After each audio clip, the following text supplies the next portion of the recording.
પવિત્ર શ્રાવણ માસના રવિવારે સપ્તેશ્વર મહાદેવ મંદિરે ભક્તોનું ઘોડાપુર। પવિત્ર શ્રાવણ માસ ચાલી રહ્યો છે ત્યારે સમગ્ર ઉત્તર ગુજરાત શિવમય બન્યું છે।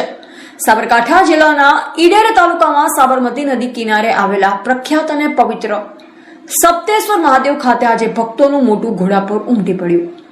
રવિવારની રજા અને શ્રાવણ માસના પવિત્ર દિવસનો સંગમ થતા વહેલી સવારથી જ મંદિરે શ્રદ્ધાળુઓની ભારે ભીડ જોવા મળી હતી। આવો જોઈએ અમારો આ વિશેષ અહેવાલ।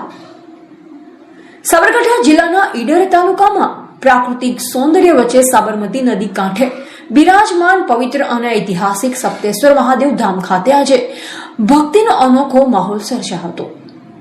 શ્રાવણ માસ ભગવાન શિવની આરાધના માટે અત્યંત ઉત્તમ મનાય છે, ત્યારે આજે રવિવારની રજા હોવાથી વહેલી સવારથી જ મોટી સંખ્યામાં ભક્તો દાદાના દર્શનાર્થે પહોંચ્યા હતા।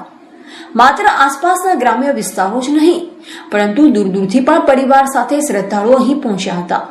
ભક્તોએ મહાદેવને જળાભિષેક, દુગ્ધાભિષેક અને બિલીપત્ર અર્પણ કરી દાદાની વિશેષ પૂજા અર્ચના કરી। સમગ્ર મંદિર પરિસર હર હર મહાદેવ અને જય ભોલેના નાદથી ગુંજી ઉઠ્યું હતું। શ્રાવણ મહિનામાં સપ્તેશ્વર મહાદેવના દર્શનનું ખાસ મહત્વ છે।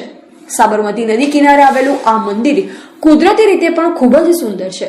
આજે રવિવાર હોવાથી અમે પરિવાર સાથે આવ્યા છે અને દાદાના દર્શન કરી ખૂબ જ ધન્યતા અનુભવી છે।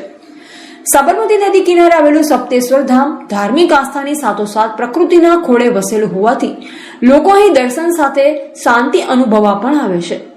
ભક્તોની ભારે ભીડના પગલે મંદિર તરફ જતા માર્ગો પર પણ વાહનોની ચહલ પહલ વધી હતી।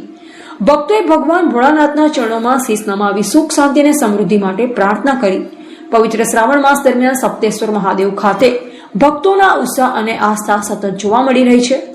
રવિવારના દિવસે સાબરમતીના તળે ઉમટેલ આ શિવ ભક્તોના ઘોડાપુરથી સમગ્ર ઈડર પંથક આજે શિવમય બની ગયું છે। એવા રાજકમલસિંહ પરમાર, ભારતની અસ્મિતા, સાબરકાંઠા।